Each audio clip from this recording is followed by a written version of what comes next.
بسم اللہ الرحمن الرحیم۔ السلام علیکم ناظرین، پروگرام لاجک میں شہزاد صغیر الدین اپنے مہمانوں کے ساتھ ایک دفعہ پھر حاضر خدمت ہے۔ ناظرین، کلام متکلم کی صفت ہوتا ہے، اس سے اندازہ لگایا جا سکتا ہے۔ اگر ہم کسی بھی شخص کا کلام پڑھتے ہیں تو ہم دیکھ سکتے ہیں، ہم سوچ سکتے ہیں کہ اس کی عقل اور فہم کی سطح کیا ہے۔ اسی طریقے سے جب ہم قرآن پاک کا مطالعہ کرتے ہیں تو ہمیں پتہ چلتا ہے کہ یہ کلام پاک، یہ قرآن اللہ تعالیٰ کی کلام ہے، مگر مستشرقین مختلف ہیلے بہانوں سے، مختلف اعتراضات سے، مختلف سوالات سے یہ کہنے کی، یہ باور کروانے کی کوشش کرتے ہیں کہ نعوذ باللہ کلام پاک، قرآن مجید اللہ تعالیٰ کا کلام نہیں ہے۔ وہ ہمارے سامنے کچھ سوالات رکھتے ہیں اور ہم وہی سوالات اپنے معزز مہمانوں کے سامنے رکھتے ہیں۔ ہمارے معزز مہمان ان کے جوابات دیتے ہیں جو کہ تاریخ کی روشنی میں، قرآن و سنت کی روشنی میں ہوتے ہیں، اور ان کے اعتراضات کا رد کرتے ہیں۔ آئیے آج کا ہم پروگرام شروع کرتے ہیں جو کہ قرآن پاک کی تدوین کے بارے میں ہے۔ میرے ساتھ موجود ہیں محترم جناب حافظ ڈاکٹر محمد محمود اختر صاحب، یہ ڈین ہیں faculty of Islamic studies Punjab university کے اور چیئرمین ہیں department of Islamic studies Punjab university کے۔ ان کے ساتھ ہیں ڈاکٹر محمد اکرم ورک صاحب، یہ ایسوسیٹ پروفیسر ہیں گورنمنٹ کالج گجرانوالہ کے۔ ڈاکٹر صاحب بہت بہت شکریہ آپ دونوں کا تشریف لانے کا۔ جی حافظ صاحب، سب سے پہلے ہم ایک سوال سے شروع کرتے ہیں جو کہ مستشرقین جنگ یمامہ کا ذکر کرتے ہوئے کہتے ہیں کہ اس میں بہت سارے حفاظ کرام جو ہیں وہ شہید ہو چکے ہوئے تھے، جس کی وجہ سے قرآن پاک مکمل نہیں ہو سکا، کیونکہ جب کتابت کے لیے حفاظ کی ضرورت تھی اس وقت وہ تو سارے شہید ہو گئے۔ تو اب جو ہمارے پاس قرآن پاک ہے نعوذ باللہ یہ مکمل نہیں ہے اور اس کی تدوین مکمل نہیں ہوئی، اس کے بارے میں ذرا آپ وضاحت فرما دیجیے گا پلیز۔ اعوذ باللہ من الشیطان الرجیم، بسم اللہ الرحمن الرحیم۔ ان علینا جمعہ وقرآنہ فاذا قرأناہ فاتبع قرآنہ ثم ان علینا بیانہ۔ صدق اللہ العظیم۔ میں نے یہ جو آیات آپ کے سامنے پڑھی ہیں، ان آیات کے اندر اللہ تعالیٰ یہ ارشاد فرماتے ہیں کہ قرآن حکیم کو جمع کرنا یہ بھی ہماری ذمہ داری ہے، اور پھر اس کی وضاحت اور اس کو دوسروں کے سامنے بیان کرنا یہ بھی ہماری ذمہ داری ہے۔ تو اس سے یہ بات قرآن مجید کی ان آیات سے اور دیگر آیات بھی بہت ساری ہیں،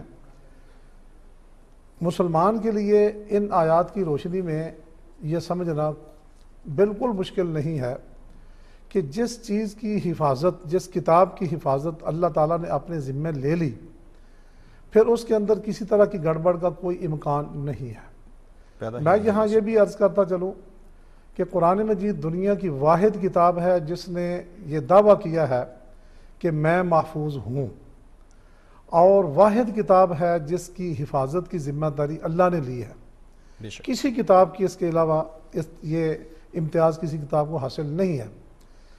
یہ تو بات ہے مسلمانوں کے لیے کہ جب اللہ کہہ دیں کہ محفوظ رکھنا ہے تو پھر ہمارے لیے کسی شک و شبے کی بات نہیں ہے۔ لیکن جہاں تک شواہد کی بات ہے، سوال آپ کا یہ ہے کہ عہد صدیق اکبر میں ایک جنگ کے اندر، جنگ یمامہ کے اندر مسلمان حفاظ شہید ہوئے اور قرآن کا بڑا حصہ ضائع ہو گیا۔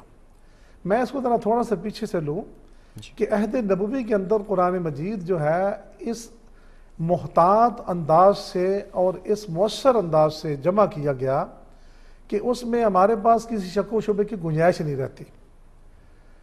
عقلی طور پر بھی یہ دیکھا جائے تو یہ بات ہے کہ جس کتاب نے رہتی دنیا تک لوگوں کو رہنمائی دینی تھی اس کا محفوظ رہنا عقلی طور پر بھی ضروری ٹھہرتا ہے۔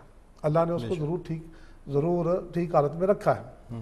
جہاں تک شواہد کی بات ہے، دیکھیں حضرت عائشہ صدیقہ رضی اللہ عنہ سے روایت ہے اور دیگر صحابہ کرام سے، حضرت زید بن ثابت سے، حضرت عثمان غنی رضی اللہ عنہ سے، کتنی ساری ڈھیر ساری روایات موجود ہیں کہ نبی کریم صلی اللہ علیہ وسلم کو قرآن مجید کے نزول کے بعد سب سے زیادہ جس چیز کی بے چینی ہوتی تھی وہ یہ ہوتی تھی کہ قرآن مجید جو نازل ہوا ہے وہ لکھوا دیں.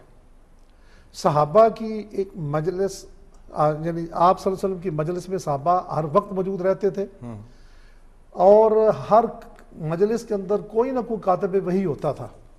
میرا عرض کرنے کا مقصد یہ ہے کہ لا تعداد روایتیں ایسی ہیں کہ جو ہی کوئی وحی نازل ہوتی تھی رسول اللہ صلی اللہ علیہ وسلم فوراً لکھوا دیتے تھے. ٹھیک ہے. صحابہ کرام کا قرآن مجید کے ساتھ لگاؤ اور محبت بھی ایسی تھی کہ صحابہ بھی اس سلسلے میں بڑے بے چین ہوتے تھے، بڑی محبت کے ساتھ وہ نازل شدہ وحی کو لیتے تھے اور اپنے جو ان کے ذاتی نسخے تھے ان کے اندر لکھ لیتے تھے. کوئی ایسی شے نہیں تھی، کوئی ایسی چیز نہیں تھی کہ وہ لکھنے سے رہ جانے کا امکان ہو سکتا ہو. سب سے بڑی بات یہ ہے کہ یہ سوال جو آپ نے میرے سے کیا ہے کہ عہد صدیق اکبر میں قرآن پورے کا پورا نہیں ملا تھا. ہمارے پاس باقی تمام شواہد کو چھوڑ دیجئے، ایک ہی شہادت کافی ہے کہ نبی کریم صلی اللہ علیہ وسلم سے یا آپ کی زندگی مبارک کا جو آخری رمضان تھا، اس رمضان المبارک کے اندر جبریل امین نے رسول اللہ صلی اللہ علیہ وسلم کے ساتھ دور کیا تھا 2 دفعہ. عرضہ اخیرہ میں آخری سال جو ہے اس میں جبریل امین نے 2 مرتبہ دور کیا تھا. بالکل. عام رمضان میں 1 مرتبہ ہوتا تھا، یہ 2 مرتبہ ہوتا تھا. یہ ہمارے پاس ایک مہر ہے. اگر بالفرض اگر ہم مان بھی لیں کسی کی ایک لمحے کے لیے کہ مس ہوئی تو عرضہ اخیرہ میں جبریل امین آپ صلی اللہ علیہ وسلم کو بتلا دیتے، ٹھیک ہے، کہ یہ چیز جو ہے یہ مسنگ ہے، ٹھیک ہے. تو یہ ہمارے پاس ایک مہر بن جاتی ہے کہ پورے کا پورا قرآن مجید جو ہے، میں آگے اس بات کو بڑھاؤں کہ نبی پاک صلی اللہ علیہ وسلم کے زمانہ مبارک میں پورے کا پورا قرآن مجید تحریری حالت میں موجود تھا. ہمیں ذرا تحریر اور تدوین میں فرق کرنا چاہیے. ٹھیک ہے، دونوں میں فرق ہے. تحریر عہد نبوی میں مکمل طور پر موجود تھی، اور تدوین اس کی جو ہے وہ یوں سمجھیے کہ ابو بکر صدیق رضی اللہ عنہ کے دور میں ہوئی. صرف اس کو نا یوں سمجھ لیجئے کہ عہد نبوی کے اندر مکمل قرآن موجود تھا. اس کی مثال یوں ہے کہ جیسے کسی کے پاس ایک ہار کے موتی ہوں، تو وہ موتی موجود تھے آپ صلی اللہ علیہ وسلم کے زمانے میں، لیکن وہی چونکہ نازل ہو رہی تھی، کسی کو کچھ معلوم نہیں تھا کہ ابھی کتنی وہی اور نازل ہونی ہے، جو وہی نازل ہوگی پھر وہ کتنی ہے اور اس کو کہاں پہ رکھنا ہے ترتیب کے اعتبار سے. نبی پاک صلی اللہ علیہ وسلم کے زمانے میں یہ بات ابھی واضح نہیں ہوئی تھی. جب آپ صلی اللہ علیہ وسلم اس دنیا سے تشریف لے گئے تو یہی جو مکمل قرآن تھا یہ ابو بکر صدیق رضی اللہ عنہ کے پاس آ گیا. میں عرض کر دوں کہ ہمارے پاس کتابوں کے اندر ان حفاظ کی لمبی لسٹیں موجود ہیں جنہوں نے پورے کا پورا قرآن مجید حفظ کر رکھا تھا اور جن کے پاس مکمل قرآن لکھا ہوا موجود تھا. محمد اکرم ورق صاحب، جب قرآن پاک حضور اکرم صلی اللہ علیہ وسلم کے دور میں مکمل موجود تھا، مگر یہ تو فور شور ہے کہ وہ کتابی شکل میں نہیں تھا اور وہ دلوں میں تھا، حفظ تھا، اور جب یہ جنگ یمامہ ہوئی اس وقت ہی بہت سارے حفاظ شہید ہو گئے. اب وہ یہی اعتراض کرتے ہیں کہ قرآن پاک مکمل تھا، لکھا ہوا تھا، مگر ظاہر ہے جس بندے نے تصدیق کرنی ہے، شہادت دینی ہے اس کی کہ یہ اب مکمل ہے اس کو، وہ تو شہید ہو گئے. تو پھر کس طریقے سے ہم اس کو ڈیفائن کریں گے کہ یہ 100% ایکیوریٹ قرآن جو اب ہمارے پاس ہے وہ ہے؟ بسم اللہ الرحمن الرحیم. پہلے تو میں تھوڑا سا اس چیز کو واضح کرنا چاہوں گا کہ بہرحال یہ وہ تسلیم نہیں کرتے. مثلا بہت بڑا مستشرق ہے آرتھر جیفری، اس کی قرآنیات پر 4 کتابیں ہیں، material for the history of the text of the Quran, اور اسی طرح اس کی کتاب ہے قرآن دا سلیکٹڈ سورہ، اور اسی طرح ایک اس نے قرآن پر کتاب ہے اس کی اسلام محمد اینڈ ہز ریلیجن، اور ایک اس کی اور کتاب بھی ہے قرآن پر ہی the foreign vocabulary of the قرآن. اچھا، اس نے تمام مستشرقین نے یہ اعتراض کیا ہے کہ قرآن یہ نہیں ہے کہ وہ مانتے ہیں کہ جی یہ تھا مکمل، اس دور میں مسئلہ پیدا ہوا ہے، بلکہ ڈاکٹر صاحب نے اپنی فرمایا کہ ان کے ہاں تو یہ بات ہی تسلیم نہیں کی جاتی. یہ اعتراض جو ہے آرتھر جیفری نے کیا ہے کہ قرآن مجید نبی صلی اللہ علیہ وسلم جب اس دنیا سے رخصت ہوئے تو نامکمل اور غیر مرتب شکل میں چھوڑ کر اس دنیا سے گئے ہیں. لہذا ہمیں ذرا نا تفصیل سے اس پس منظر کو دیکھنا چاہیے کہ حضرت صدیق اکبر رضی اللہ تعالیٰ عنہ کو جو قرآن مجید ملا ہے، جس طرح ڈاکٹر صاحب نے ابھی اس چیز کی وضاحت فرمائی، تو وہ مکمل قرآن پاک تھا. اب دیکھیے، میں بڑی ایسی جو عام سی بات ہے جو کامن سینس سے بھی ہمارے سامنے آتی ہے کہ جو اس دور کے دستیاب وسائل تھے، ان تمام وسائل کو بروئے کار لاتے ہوئے قرآن مجید کو محفوظ کیا گیا. کتابت ہے، حفظ ہے، امت کا تعامل ہے. اور ایک بڑی دلچسپ بات یہ ہے کہ کسی بھی نبی کو جس پر کوئی کتاب نازل ہوئی، اس کو اس انداز میں اقتدار، اور وہ بھی اتنا طویل، اور اس کے ماننے والوں کو اقتدار نہیں ملا. دیکھیے، کسی بھی فکر و فلسفہ اور نظریات کو یا کتاب کو محفوظ رکھنے کے لیے ضروری ہے کہ آپ کا ہولڈ بھی ہو، آپ کا اقتدار بھی ہو، ورنہ نظریات جو ہیں وہ وقت کے ساتھ ساتھ مٹتے چلے جاتے ہیں. یہ امتیاز ہے. نبی صلی اللہ علیہ وسلم جب اس دنیا سے رخصت ہوئے تو یہ ساری چیزیں ہمارے سامنے آ رہی ہیں کہ قرآن مجید ہر پہلو سے محفوظ ہے. اچھا، ایک اور غلط فہمی جو مستشرقین پھیلاتے ہیں، اور میں سمجھتا ہوں کہ اس پر بھی بات ہونی چاہیے، وہ یہ ہے کہ عام طور پر یہ کہا جاتا ہے جو اس وقت چند لوگ لکھنے پڑھنے والے تھے، اور شاید قرآن مجید یہ پتھروں پر اور کھجوروں پر اور ہڈیوں پر اور اس طرح کی چیزوں پر لکھا ہوا تھا. یہ تاثر بھی پوری طرح درست نہیں ہے. قرآن مجید آپ وہ الفاظ جو حدیث کے اندر آتے ہیں، مثلا عدیم ان کا لفظ ہے، عدیم، کاتف، اور اسی طرح الرقا. ایک صحابہ یہ بتاتے ہیں کہ ہم عند رسول اللہ صلی اللہ علیہ وسلم نعلف القرآن من الرقاء. الرقاء، یہ آپ سارے الفاظ صرف لغت سے دیکھ لیں کہ الرقاء کا مطلب صرف چمڑا نہیں ہے، اور عدیم کا مطلب بھی چمڑا ہے، لیکن یہ چمڑے کی مخصوص اقسام ہیں. نبی صلی اللہ علیہ وسلم کے دور میں، آپ کی زندگی میں عربوں کے اندر یہ رواج تھا کہ وہ تحریری چیزوں کو بڑے زبردست طریقے سے محفوظ کرتے تھے. تو محفوظ کرنے کا سورس تو یہی ہے نا، چمڑا ملا چمڑے پہ لکھ لیا گیا. نہیں، وہ چمڑا یہ نہیں ہے کہ ایسے کوئی گری پڑی چیز ہے، ایسی چیز نہیں کہ وہ کوئی گری پڑی چیز ہے اس پر، بلکہ یہ مخصوص چیزیں ہیں جو تیار کی گئی. اور یہ جو کہا جاتا ہے کہ کھجور نہیں، بلکہ کھجور کی جو ٹہنی ہے اس کی جو وہ سمت جو کھجور کے درخت کے ساتھ ہوتی ہے، آپ ذرا اس کو ذرا چیک کریں، وہ عام کھجور کے پتے یا اس کی ٹہنی سے بالکل جدا ہے. اس طرح کی وہ بڑی مضبوط، ملائم اور محفوظ رہنے والی چیز ہے. تو اس طرح کی چیزوں پر یہ سارا قرآن پاک لکھا ہوا حضرت صدیق اکبر رضی اللہ تعالیٰ کو ملا ہے. لہٰذا ہمیں یہ ساری چیز جو ہے نا اس پس منظر میں اس کو سمجھنا چاہیے. ڈاکٹر صاحب نے ایک اشارہ کیا، میں ذرا اس کی مزید وضاحت کرنا چاہتا ہوں کہ یہ بات کہ جو چھوٹی سے چھوٹی وحی نازل ہوتی تھی، مثلا قرآن مجید کی سب سے غالباً مختصر جو وحی ہے غیر اولی الضرر، ڈاکٹر صاحب یہ النساء کی آیت نمبر 95، یہ جب ایک لفظ ہے، بلکہ امام مالک کے یہ الفاظ ہیں کہ یہ حرف واحد، ایک حرف ہے. اس ایک حرف کو آپ نے کتنے تردد کے ساتھ جو ہے وہ نوٹ کروایا ہے. اور اس کے بعد حضرت زید بن ثابت کا یہ بیان کہ وہ کہتے ہیں کہ صرف یہ نہیں تھے کہ نبی صلی اللہ علیہ وسلم نوٹ کروا دیتے تھے، بلکہ اس کے بعد فَإِنْ كَانَ فِيهِ سَقْطٌ أَقَامَهَا، اگر اس میں کوئی لفظ چھوٹ جاتا تو نبی صلی اللہ علیہ وسلم باقاعدہ اس کو ٹھیک کرواتے تھے. اسی کو ہم کنٹینیو کرتے ہیں. ایک بریک کا ٹائم ہو گیا. ناظرین، ایک بریک کا وقت ہو گیا. گفتگو بڑی خوبصورت چل رہی ہے اور اسی تدوین پہ گفتگو جاری رہے گی. تو ایک بریک کے بعد حاضر ہوتے ہیں، ہمارے ساتھ رہیے گا.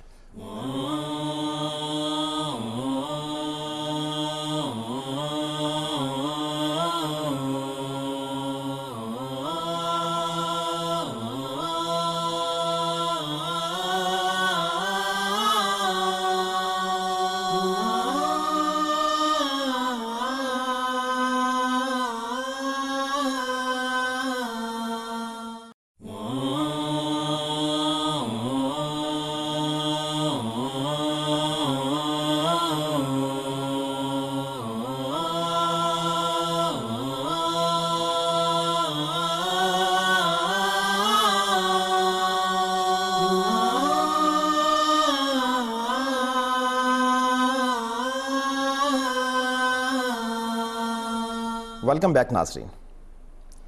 جی ڈاکٹر اکرم ورک صاحب، بات ہو رہی تھی ہماری جو سورسز تھے قرآن پاک کو محفوظ کرنے کے لیے، تو اس پہ آپ بات فرما رہے تھے جی میں عرض کر رہا تھا کہ یہ بات ہمارے ذہن میں رہنی چاہیے کہ عربوں کا جو حافظہ ہے وہ بھی ایک مثالی حافظہ تھا. آپ اس دور کے تناظر میں اس چیز کا جائزہ لیں. العلم فی الصدور لا فی السطور، یہ ایک معروف محاورہ ہے عربوں کا.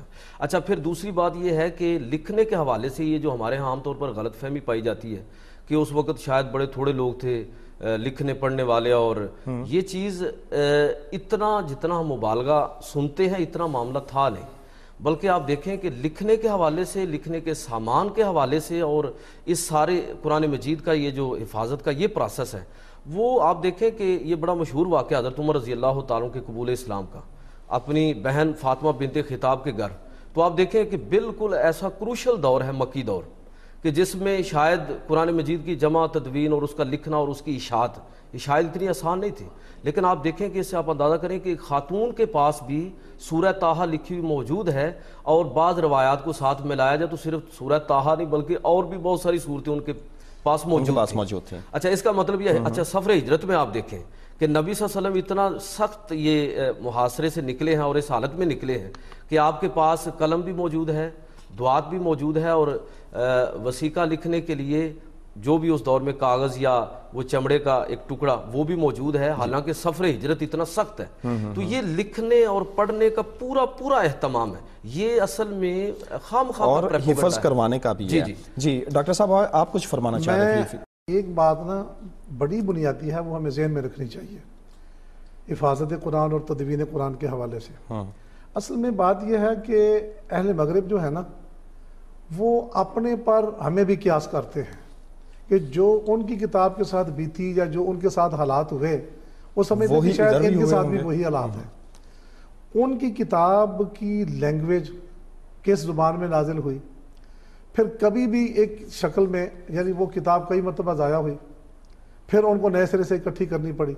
وہ سمجھتے ہیں کہ شاید جس طرح بار بار ہمارے اوپر زوال آیا اور ہماری کتاب ضائع ہو گئی، ڈسٹرائے ہو گئی، ان کو نئے سرے سے پھر حافظوں کی بنیاد پر یا ادھر ادھر جو کاغذ اس کے تھوڑے تھوڑے بکھرے پڑے تھے، کبھی ان کو بیت المقدس سے کوئی نسخہ مل گیا، کبھی بحیرہ مردار سے مل گیا، تو وہ بڑے خوش ہوتے ہیں کہ لو جی کچھ حصہ میں مل گیا ہے، اور یہ لو جی. وہ اس کو ایڈ کرتے رہتے ہیں. قرآن کے ساتھ ایسا معاملہ نہیں ہے. قرآن پہلے دن سے ہی لوگوں کے سینوں میں بھی موجود تھا، پہلے دن سے ہی لوگوں کے پاس کتابی شکل میں موجود تھا. یہ پہلے دن سے کتابی شکل میں موجود تھا کیا؟ میں عرض کرتا ہوں جی، کیونکہ یہ تحریری شکل میں کہہ لیجیے. ہاں تحریری شکل میں موجود تھا. ایسا یعنی عیسائیوں نے اپنے پر ہمیں بھی قیاس کر لیا، اور جیسے ان کو کہیں کہیں سے اپنی کتاب کے ٹکڑے تلاش کرنے پڑے، وہ سمجھتا کہ شاید مسلمانوں کو بھی ایسی صورتحال پیدا پیش آئی ہوگی. ایسی بات نہیں ہے. ہمارا ان سے معاملہ ہی بالکل مختلف ہے. جیسے میں عرض کر رہا ہوں، حفظ، تعامل، کتابت، یہ ساری چیزیں ہماری پہلے دن سے ہی موجود تھیں. میں بات کو آگے چلاؤں کہ دیکھیں جو ڈاکٹر صاحب نے بات کی ہے نا کہ کن چیزوں پر قرآن مجید لکھا جاتا تھا. مولانا مناظر حسن گیلانی نے اس پر اپنی کتاب تدوین قرآن میں بڑی شاندار بحث کی ہے. انہوں نے کہا ہے کہ یہ بات یہ ایک غلط تاثر پیدا کرتے ہیں کہ جی کھجور کے پتوں پر قرآن لکھا ہوا تھا، پتھر کی سلوں پر لکھا ہوا تھا، جی شانے کی ہڈی پر لکھا تھا یا جلی پر لکھا ہوا تھا. مولانا فرماتے ہیں کہ دیکھو کہ ہم کہتے ہیں کہ ہمارا جوتا چمڑے کا بنتا ہے اور یہ جانور کا چمڑا ہوتا ہے، تو کیا جانور جب اس کی کھال اتارتے ہیں تو اس کا جوتا بنا کے ہم پہن لیتے ہیں؟ کتنے مرحلوں سے وہ گزرتا ہے، وہ اس شکل میں آتا ہے، پھر اس کا جوتا بنتا ہے. اسی طریقے سے یہ میٹیریل جو ہے یہ بھی ایک پروسیس سے گزرتا تھا، یہ ان کا فن تھا. اور مولانا مناظر حسن گیلانی نے اس سلسلے میں اتنا شاندار لکھا ہے. وہ کہتے ہیں کہ حیدرآباد دکن کی جامع عثمانیہ کی جو لائبریری ہے اس کے اندر کہتے ہیں کہ ایک بہت بڑا سیکشن جو ہے عثمانیہ یونیورسٹی کی کتابوں کا وہ انہی چیزوں پر لکھا ہوا ہے، پتوں پر لکھا ہوا اور جلی پر لکھا ہوا. اور میں خود اپنی اس بات کروں کہ ہماری پنجاب یونیورسٹی کی مین لائبریری جو ہے میں نے اپنی آنکھوں سے دیکھی ہیں، 404 ہجری کی المدونۃ الکبریٰ کتاب ہے، وہ مجھے انہوں نے دور سے دکھائی، مجھے کہا کہ آپ صاحب دیکھیں جی یہ کیا ہے، تو پھر کس چیز پر لکھی ہوئی ہے. میں حیران رہ گیا کہ اتنی یعنی وہ اس کی سیاہی جو ہے، چمک اس کے اندر، اور اس کی وہ جلی پر لکھی ہوئی ہے. ہماری پنجاب یونیورسٹی لائبریری کے اندر کتنی کتابیں موجود ہیں، اور مولانا مناظر حسن گیلانی نے لکھا، اور میں نے اس کا مشاہدہ بھی کیا ہے کہ واقعی جو ہمارا کاغذ ہے نا جو اس وقت مروج ہے، یہ کاغذ شاید اتنا ڈیوریبل نہ ہو جتنی وہ چیزیں ڈیوریبل تھی، بالکل، یہ چیزیں کیونکہ سیاہی بھی ڈیوریبل تھی اس وقت جو روشنائی تھی. یہ خواہ مغالطہ پیدا کرنے کی کوشش کی جاتی ہے کہ جن چیزوں پر قرآن لکھا جاتا تھا یہ پیرشیبل تھی اور ختم ہو جاتی تھی، ناقابل اعتبار تھی. ٹھیک ہے محمد اکرم صاحب، دیکھیں ایک پورا کا پورا پروسیس ہوا. حضور اکرم صلی اللہ علیہ وسلم کے دور میں ترتیب ہوئی قرآن پاک کی، ساری آیات کی ترتیب ہوئی، صورتوں کی ترتیب ہوئی. اس کے بعد جب حضرت ابوبکر صدیق رضی اللہ تعالیٰ عنہ کے دور میں قرآن پاک کو ایک جگہ پہ ایک کتاب کی شکل میں جب مرحلہ پیش آیا یہ کرنے کا، تو اس وقت مستشرقین اعتراض کرتے ہیں کہ نعوذ باللہ اس میں بہت ساری ایسی چیزیں تھیں جو حضرت ابوبکر صدیق رضی اللہ تعالیٰ عنہ نے بہت ساری آیات کو حذف کر دیا، نکال دیا، جو حضور اکرم صلی اللہ علیہ وسلم کے دور میں قرآن کا حصہ تھی. نعوذ باللہ، وہ یہ دعویٰ کرتے ہیں. تو آپ کا کیا خیال ہے اس بارے میں؟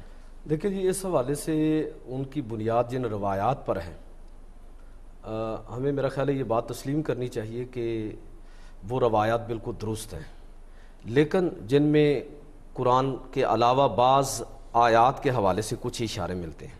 لیکن میں سمجھتا ہوں کہ اس میں وہ روایات درست ہونے کے باوجود ان سے جو نتائج اخذ کیے گئے ہیں وہ بدنیتی پر مبنی ہے، یا کم از کم کہہ لیجئے کہ غلط فہمی پر مبنی ہے. اچھا، وہ غلط فہمی کیوں پیدا ہوئی ہے؟ میں سمجھتا ہوں اس میں دو چیزیں بڑی اہم ہیں.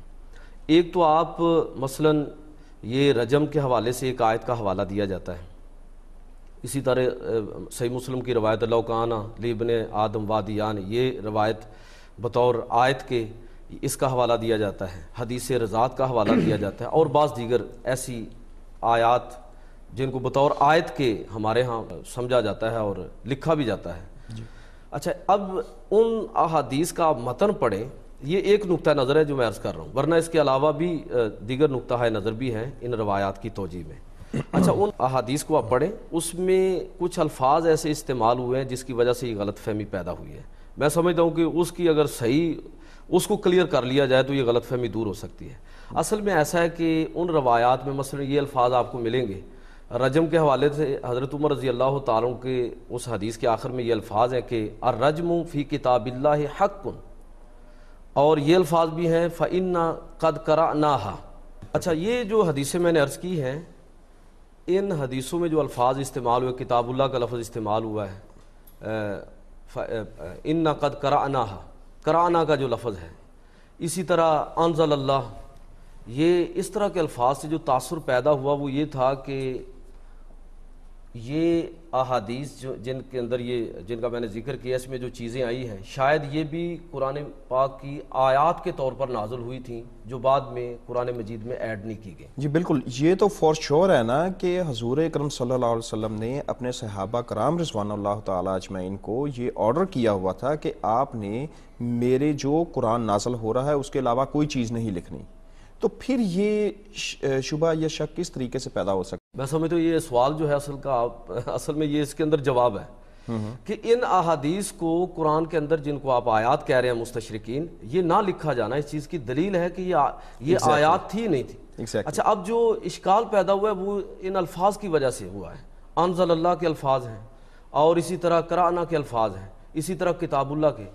اب اس اشکال کا تجزیہ ہم تب کر سکتے ہیں جب یہ دیکھیں جو شبہ پیدا ہوا کہ شاید یہ بھی نازل ہوئی آیت کے طور پر، یہ بھی کتاب اللہ ہے. جب آپ تھوڑا سا اس چیز کا جائزہ لیں کہ کیا صحابہ کرام کے ان کے سامنے اس چیز کا جب نبی صلی اللہ علیہ وسلم پر کوئی وحی نازل ہوتی تھی تو کیا صرف وہ قرآن پر ہی کتاب اللہ کا اطلاق کرتے تھے یا اس کے علاوہ کسی اور نزول وحی کی کسی اور شکل کو بھی وہ کتاب اللہ کہہ لیتے تھے؟ میں ایک مثال عرض کرتا ہوں کہ خود رسول اللہ صلی اللہ علیہ وسلم نے اپنی حدیث کو کتاب اللہ کہا ہے. مثلا رجم والا جو واقعہ ہے یہ بہت ساری حدیث کی کتابوں کے اندر معروف ہے، اور میں وہ سارا واقعہ نہیں عرض کرتا اس لیے کہ معروف واقعہ ہے کہ کسی شخص کے ہاں ایک ملازم تھا اور ایک اس کی باندی تھی، ان کے آپس میں ناجائز تعلقات ہوئے اور پھر وہ آپس میں صلح و صفائی کچھ دے لے کے ہوئی، لیکن بعد میں ان کو پتہ چلا کہ یہ اس کا حل نہیں ہے. رسول اللہ صلی اللہ علیہ وسلم کے پاس آئے اور دونوں لوگ، اور انہوں نے کہا جی ہمارے درمیان کتاب اللہ سے فیصلہ کیجیے. حدیث کے الفاظ یہ ہیں کہ اللہ کے رسول صلی اللہ علیہ وسلم نے اس وقت یہ فرمایا تھا والذی نفسی بیدہ، اس ذات کی قسم جس کے قبضہ و قدرت میں میری جان ہے، لأقضین بینکما بکتاب اللہ، میں اللہ کی کتاب کے مطابق تمہارے درمیان فیصلہ کروں گا۔ اچھا، اب جو آپ نے فیصلہ کیا وہ کیا تھا؟ وہ فیصلہ یہ کہ آپ نے کہا کہ جو تم نے سلو کے لیے کچھ چیزیں دی تھیں اس کو بدلے میں وہ واپس ہیں، اور جو وہ مرد ہے اس کے لیے یہ ہے کہ وہ اس کو 100 کوڑے لگیں گے، اور عورت کے لیے آپ نے یہ فیصلہ کیا، آپ نے ایک صحابی کو کہا کہ اے انیس جاؤ، اگر وہ خاتون جو شادی شدہ تھی اگر وہ اس چیز کا اعتراف کر لے کہ واقعی اس سے یہ غلطی ہوئی ہے تو پھر اس کو رجم کر دو، اور پھر اس کو رجم کر دیا گیا۔ اچھا، یہ جو فیصلہ ہے رجم کرنے کا کیا قرآن میں موجود ہے؟ لیکن قرآن میں موجود نہ ہونے کے باوجود رسول اللہ صلی اللہ علیہ وسلم نے اپنے فیصلے پر کتاب اللہ کا لفظ بولا۔ اچھا، صرف رسول اللہ نے نہیں بولا، حضرت ابن مسعود رضی اللہ تعالیٰ عنہ کی مسند احمد کے اندر یہ روایت موجود ہے، قبیلہ بنو اسد کے اندر خطبہ ارشاد فرما رہے تھے، اور اس میں آپ نے یہ فرمایا کہ اللہ تعالیٰ نے ان عورتوں پر لعنت کی ہے اور اللہ کے رسول نے لعنت کی ہے جو بنتی ہیں، سنورتی ہیں، اپنے دانتوں کے درمیان فاصلہ کرتی ہیں اور فلاں فلاں بناؤ سنگار وغیرہ کرتی ہیں۔ تو ایک ام یعقوب نامی عورت کھڑی ہوگی، اس نے کہا کہ یہ آپ نے کیا بات کی ہے کہ اللہ تعالیٰ کی ایسے لوگوں پر، ایسی عورتوں پر لعنت ہے، جبکہ پورا قرآن میں نے پڑھا ہے اس میں تو ایسی کوئی بات نہیں۔ تو بڑی آگے سے جو بات کی ابن مسعود رضی اللہ تعالیٰ انہوں نے فرمایا کہ کیا تم نے قرآن میں یہ آیت پڑھی ہے ما آتاکم الرسول فخذوہ وما نہاکم عنہ فانتہوا؟ اس نے کہا ہاں یہ بات تو ہے۔ تو انہوں نے کہا کہ یہ بات ہمیں اللہ کے رسول نے دی ہے، اور اللہ کے رسول کا دینا گویا کہ صحابہ کی نظر میں کتاب اللہ کا اطلاق اس پر کرتے تھے۔ اب آپ اس تناظر میں یہ ساری حدیثیں دیکھیں جن کے اندر یہ حضرت عمر کبھی یہ فرما رہے ہیں کہ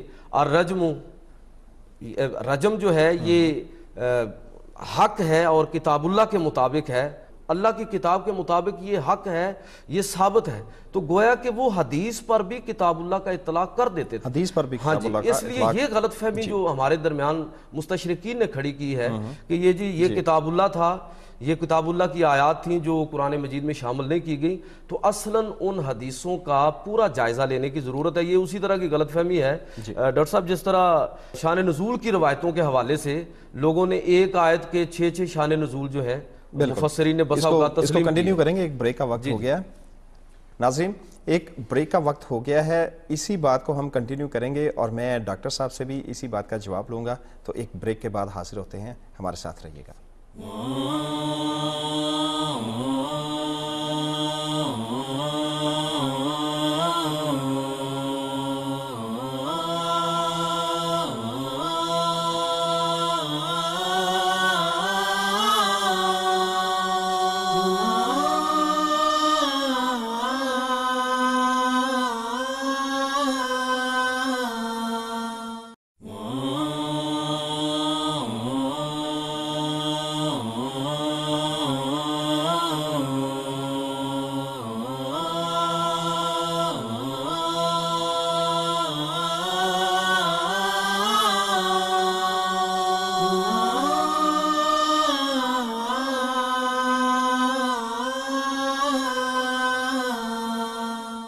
ویلکم بیک ناظرین۔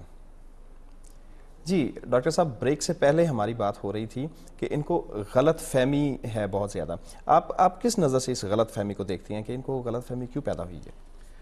دیکھیں جی، بات یہ ہے کہ بنیادی بات یہ ہے کہ ہمیں اپنا موقف جو ہے وہ دلائل کے ساتھ واضح کرنا چاہیے۔ بے شک۔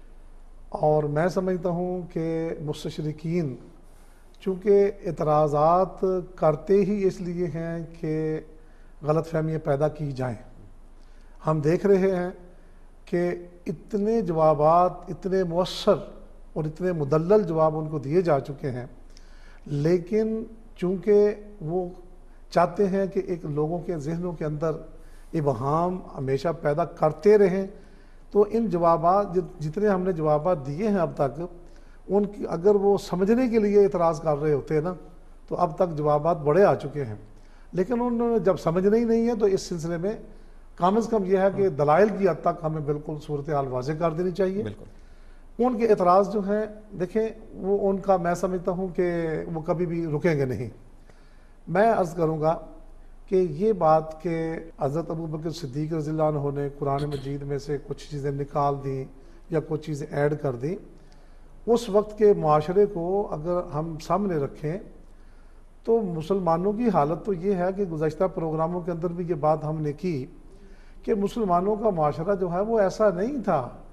حضرت ابوبکر صدیق رضی اللہ عنہ کے ساتھ حضرت عمر رضی اللہ عنہ بیٹھے ہوئے تھے، حضرت زید بن ثابت رضی اللہ عنہ چیف ایڈیٹر تھے قرآن مجید کے، اور صحابہ کی ایک بڑی جماعت آپ کے ساتھ موجود تھی۔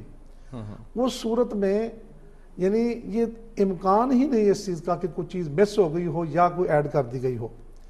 میں عرض کروں گا کہ ہمارے سامنے وہ مثالیں ہم اکثر ذکر کرتے ہیں کہ حضرت عمر رضی اللہ عنہ ایک دن جمعے کے خطبے میں لیٹ پہنچے ہیں، تو انہوں نے کہا کہ جی آپ لیٹ کیوں آئے ہیں، پہلے وضاحت کیجئے۔ حضرت عمر رضی اللہ عنہ کی قمیض لمبی ہے، تو خطبے کے دوران سوال کر دیا گیا کہ آپ کی قمیض لمبی کیوں ہے، بتائیے۔ پھر ایک موقع پر حضرت عمر رضی اللہ عنہ نے فرمایا کہ اے لوگوں، اپنے بیویوں کے مہر تھوڑے مقرر کیا کرو۔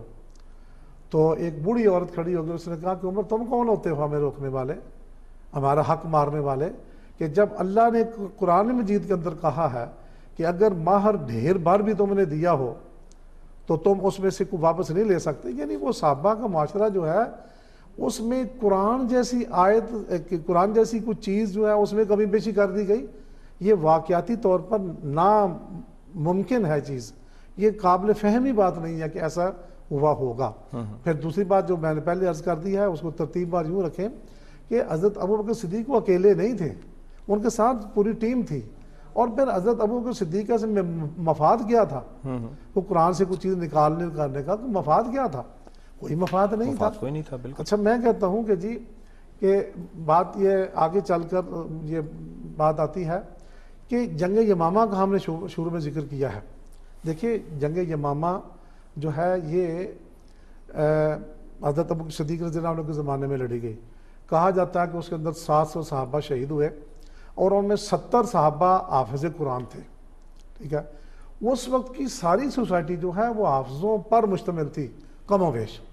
میں عرض کرتا ہوں کہ 70 صحابہ شہید ہو گئے نا، پہلی بات تو یہ ہے کہ ایسی بات نہیں تھی کہ مطلب ہے کہ ان صحابہ کے شہید ہونے سے قرآن مجید پر کوئی حرف حاصل ہو۔ دیکھیں جنگ یمامہ کے بعد حضرت عمر بھی موجود تھے، زندہ تھے، بے شک، ہاں جی، وہ حافظ قرآن تھے، حافظ قرآن، زید بن ثابت حافظ قرآن تھے، بالکل۔ نبی پاک صلی اللہ علیہ وسلم کی ازواج مطہرات کی کتنی تعداد، حضرت حفصہ، حضرت عائشہ، یہ دونوں حافظہ تھیں، بالکل، وہ اور انہوں جنگ نے ہی، یمامہ کے بعد وہ زندہ رہیں۔ بالکل، عبداللہ ابن مسعود قرآن کے اتنے بڑے قاری، اور وہ قاری جن سے نبی پاک صلی اللہ علیہ وسلم نے فرمایا ہوا تھا کہ قرآن ان سے سیکھا کرو، حضرت ابی ابن کعب، حضرت ابو موسیٰ اشعری، اس کے علاوہ حضرت عبداللہ ابن مسعود، حضرت عبداللہ ابن عباس، ہاں جی، یہ وہ ہیں جو اسلامی معاشرے کے قرآن کے اعتبار سے اس وقت پلر تھے، وہ تو سارے کے سارے جنگ یمامہ کے بعد بھی زندہ تھے۔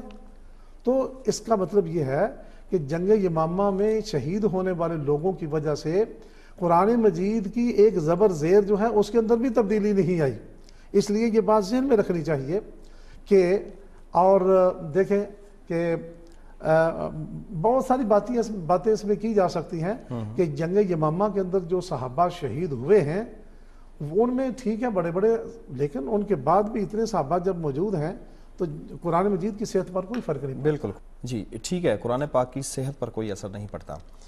ڈاکٹر صاحب مجھے ایک بات بتائیں کہ مستشرقین یہ اعتراض کرتے ہیں کہ اس وقت صحابہ کرام کے پاس اپنے ذاتی نسخے بھی موجود تھے، لہٰذا کوئی متفقہ جو ہے نا وہ قرآن پاک کا نسخہ نہیں تھا، جس کی وجہ سے یہ ساری کی ساری انہوں نے کہا کہ یہ کوئی متفقہ قرآن پاک نہیں رہا اس وقت کے دور میں، تو اس کے بارے میں آپ کی کیا رائے ہے؟ ایسا معاملہ نہیں تھا۔ آپ دیکھیے کہ قرآن مجید کا ابھی ڈاکٹر صاحب نے جو فرمایا کہ جنگ یمامہ کے پس منظر میں بھی کوئی ایسا فوری خطرہ نہیں تھا کہ قرآن مجید ضائع ہو جائے گا۔ اس کو آپ بہت دور اندیشی کی بات کہہ سکتے ہیں کہ آنے والے دور میں اس طرح کا کوئی خدشہ ہو سکتا ہے، لہٰذا حضرت صدیق اکبر رضی اللہ تعالیٰ عنہ نے جو قرآن مجید کو جمع کیا تو یہ اصل جو ان کا کنٹریبیوشن ہے تو یہ سرکاری سطح پر قرآن مجید کو جمع کرنے کا ہے، نہ یہ کہ نجی سطح پر لوگوں کے پاس قرآن مجید نہیں تھا۔ ابھی ڈاکٹر صاحب نے اشارہ کیا کہ بعض انصار صحابہ میں سے 4 اور بعض روایات کے اندر آتا ہے 5 لوگوں کے بارے میں رسول اللہ صلی اللہ علیہ وسلم نے فرمایا کہ ان سے قرآن پاک لو، سیکھو ان سے۔ ابی بن کعب ہیں، حضرت زید بن ثابت ہیں، ابو خزیمہ ہیں، اور اسی طرح 1-2 اور صحابہ کے بھی نام ہمارے سامنے آتے ہیں۔ ان کے پاس مستقل قرآن پاک تحریری شکل میں مجلد ایک جلد کے اندر موجود تھے۔ ایک جلد کے اندر موجود جی بالکل، ایک جلد کے اندر ان کے پاس موجود تھے، لیکن یہ اہتمام سرکاری طور پر نہیں تھا، لوگوں نے اپنے طور پر کیا ہوا تھا۔ اور بھی بہت سارے، یہ انصار کی صرف بات ہے، مہاجرین کو آپ دیکھیں ان میں سے کتنے لوگوں کے پاس اپنے ذاتی نسخے لکھے ہوئے موجود تھے۔ اسی لیے نبی صلی اللہ علیہ وسلم فرمایا نا کہ جب جنگوں میں جاؤ تو قرآن پاک ساتھ نہ لے کر جاؤ۔ اسی لیے آپ نے یہ فرمایا کہ اگر قرآن کو چھوؤ تو تم نے باوضو ہو کر چھونا ہے، اگر چیز لکھی ہوئی پہلے موجود نہیں ہے تو کیسے ممکن ہے؟ اور دیکھ کر پڑھنے کی جو آپ نے اتنی فضیلت بیان فرمائی، تو یہ ساری چیزیں اس چیز کو واضح کرتی ہیں کہ صحابہ کرام کے پاس تحریری شکل میں قرآن مجید موجود تھا، لیکن یہ پورے کا پورا ذخیرہ کہہ لیجئے کہ ذاتی کوشش تھی لوگوں کی، سرکاری سطح پر اس طرح کا کوئی اہتمام نہیں ہوا تھا۔ جی سر، اس میں آپ کی رائے لینا چاہوں گا کہ یہی قرآن پاک جس طریقے سے ڈاکٹر صاحب نے فرمایا، اکرم صاحب نے، کہ قرآن پاک ایک کتاب کی شکل میں اس وقت بھی موجود تھا، اس کے بارے میں آپ کیا کہیں گے؟ میں عرض کروں گا جی، اس بات کو یوں سمجھیے کہ نبی کریم صلی اللہ علیہ وسلم کے زمانے میں صحابہ جو نسخے تیار کرتے تھے نا، یہ بھی بات ذرا تھوڑی سی واضح ہو جانی چاہیے کہ ان میں سے کچھ صحابہ تو اپنے طور پر اس نسخے کو دیکھ کر لکھ لیتے تھے، کچھ ایسے نسخوں کا بھی پتہ چلتا ہے کہ رسول اللہ صلی اللہ علیہ وسلم نے ان کو باقاعدہ چیک کیا تھا، ویریفائی کروایا تھا آپ صلی اللہ علیہ وسلم سے انہوں نے۔ تو نبی پاک صلی اللہ علیہ وسلم کے زمانے میں قرآن مجید تحریری حالت میں مکمل طور پر موجود تھا، جیسے میں نے شروع میں بھی عرض کیا کہ جیسے موتی موجود ہوں، تو چونکہ وحی ابھی نازل ہو رہی تھی، پتہ نہیں تھا کہ نئی وحی نازل ہوتی ہے اس کو کہاں رکھنا ہے۔ اب جب یقین ہو گیا کہ اب نئی وحی نازل نہیں ہونی، اب وقت تھا، یہ در حقیقت ہمیں یعنی قربان جائیں حضرت عمر رضی اللہ عنہ کی جو بصیرت تھی کہ اب عقلی طور پر بھی اس بات کی ضرورت تھی کہ اب جب پتہ چل گیا کہ اب مزید وحی نازل نہیں ہونی، تو اب ایسے کیا جائے کہ ایک متفقہ نسخہ جو ہے وہ تیار کیا جائے۔ میں عرض کروں گا اب یہ بات واضح ہوگی کہ اس وقت جو نسخے تھے وہ لوگوں نے، وہ جہاں صحابہ کرام نے اپنے لیے وہ لکھ لیے ہوئے تھے۔ میں ان کی نوعیت کی تھوڑی وضاحت، ہاں جی بالکل، ان کی نوعیت کی میں وضاحت کر دوں کہ یہ بعض نسخے ایسے بھی تھے کہ جن کے اندر مثلا عبداللہ بن مسعود رضی اللہ عنہ کا نسخہ ہے، وہ سورۃ فاتحہ کو اور معوذتین جو قل اعوذ برب الفلق قل اعوذ برب الناس، اس کو نہیں لکھتے تھے۔ اس لیے نہیں لکھتے تھے کہ یہ تو سورۃ فاتحہ ہم نماز میں پڑھتے ہیں، ہر رکعت میں پڑھتے ہیں، اس کے بعد معوذتین نبی پاک صلی اللہ علیہ وسلم نے فرمایا کہ دم کرنے کے لیے استعمال ہوتی ہیں، تو وہ صحابہ کے ذاتی نسخے تھے۔ جس طریقے سے میں مثال کے لیے صرف عرض کروں گا، فرق تو بہت زیادہ ہے کہ جیسے کلاس میں ایک ٹیچر پڑھا رہا ہے، کوئی بچہ جو ہے وہ پورے کا پورا لیکچر نوٹ کرتا ہے، کوئی بچہ جو اس کو سمجھ نہ آئی ہو وہ نوٹ کرتا ہے، کوئی بچہ جو ہے وہ چیزیں نوٹ، بعض کا حافظہ بڑا تیز ہوتا ہے، وہ کہتا ہے کہ مجھے لکھنے کی ضرورت ہی نہیں ہے۔ تو اس طریقے سے وہ جو نسخے تیار ہو رہے تھے نا، نبی پاک صلی اللہ علیہ وسلم کبھی کسی لفظ کی تشریح میں کوئی لفظ کہہ دیتے، فرما دیتے، تو بعض صحابہ جن کو وہ لکھنے کی ضرورت ہوتی تھی وہ لکھ لیتے تھے، بعض سمجھتے تھے کہ اس کا معنی مجھے آتا ہے وہ نہیں لکھتے تھے، بعض حاشیے پر لکھتے تھے، بعض لائنوں کے درمیان میں لکھ لیتے تھے۔ تو وہ جو نسخے تھے نا عہد صحابہ کے اندر، ان کے اندر یہ ساری چیزیں ذاتی نسخوں کے اندر موجود تھیں کہ کسی نے نبی پاک صلی اللہ علیہ وسلم کی تشریحی الفاظ بھی لکھ لیے ہیں، کسی نے اختلاف قرات کو بھی لکھ لیا اپنے نسخے کے اندر، کسی نے 7 احرف کے ایک قرآن کو ایک سے زیادہ حروف سے بعض الفاظ کو پڑھنے کی اجازت تھی، بعض نے وہ بھی لکھ لیے ہوئے تھے، بعض نے کچھ چیزیں چھوڑ دی تھیں، بعض نے کچھ چیزیں، دعائیں بھی بعض لوگوں نے، یہ دعائے قنوت جو ہے اس کے بارے میں بھی ہے کہ بعض نسخوں میں انہوں نے یاد کرنے کے لیے دعائے قنوت بھی اپنے نسخے کے اندر، یہ ان کے ذاتی نوٹ تھے۔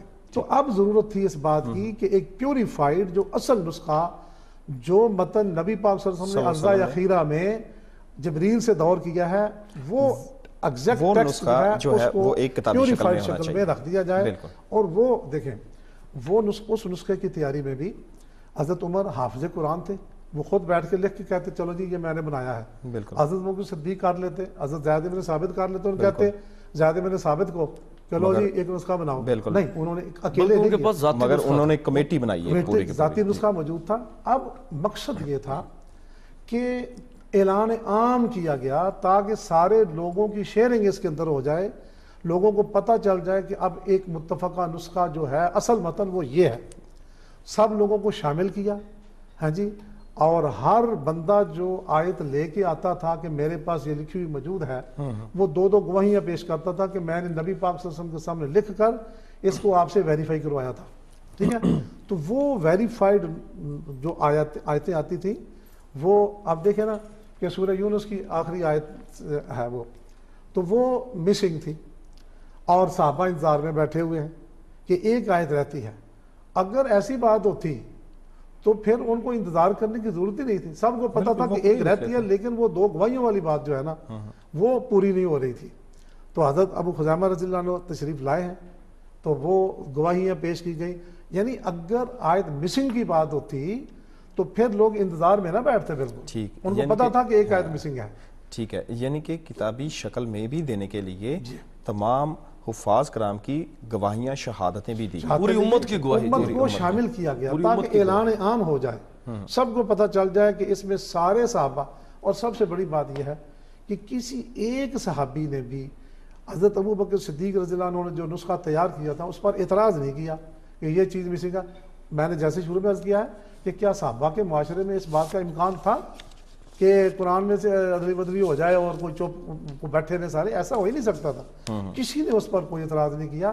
وہ اسی بات کو پھر میں عرض کروں گا کہ اب بین الدفتین جیسے موتیوں کو دھاگے میں پرو کر ایک ہار بنا دیا، میٹیریل وہی تھا، اور یہ ذاتی مصحف جو تھے نا ان کی یہ نوعیت تھی، ان کو پیوریفائی کرنا بہرحال عقل کا بھی تقاضا ہے، جی، اور اعلان عام کرنا بھی عقل کا تقاضا ہے۔ اس کے بعد قرآن محفوظ ہو گیا، کسی نے اعتراض ہی نہیں کیا اس پر، اس لیے مسنگ کا کوئی امکان نہیں ہے۔ ٹھیک جی، ڈاکٹر حافظ محمود صاحب آپ کا بہت بہت شکریہ ہمارے پروگرام میں تشریف لانے کا، اور ڈاکٹر محمد اکرم ورک صاحب آپ کا بھی بہت بہت شکریہ تشریف لانے کا۔ ناظرین، یہ جو قرآن پاک کی جمع اور تدوین کا موضوع ہے یہ بہت ہی اہم موضوع ہے، یہ ہر مسلمان کے ذہن میں اس کا پروسیس کم از کم ضروری ہونا چاہیے کہ کس طریقے سے قرآن پاک کو کمپائل کیا گیا، اکٹھا کیا گیا، اور یہ بات فور شور ہے کہ حضور اکرم صلی اللہ علیہ وسلم کے دور میں قرآن پاک کی آیات اور یہ بالکل مرتب صورت میں تھیں۔ پھر حضرت ابوبکر صدیق رضی اللہ تعالیٰ عنہ کا دور آیا اور ضرورت محسوس ہوئی کہ اس کو ایک کتاب کی شکل میں رکھا جائے۔ اس کے بعد حضرت عمر فاروق رضی اللہ تعالیٰ عنہ کی مشاورت سے حضرت زید بن ثابت رضی اللہ تعالیٰ عنہ کے ساتھ مل کے اس کو ایک کتابی شکل دی گئی، اور اس میں تمام امت کا اجماع ہوا۔ جتنے بھی حفاظ کرام تھے اس وقت انہوں نے اس کو تصدیق کی مہر ثبت کی۔ ناظرین، دعا ہے کہ اللہ تعالیٰ ہمیں اس کلام پاک پر پورا اترنے کی توفیق عطا فرمائے۔ اجازت دیجیے، اللہ نگہبان۔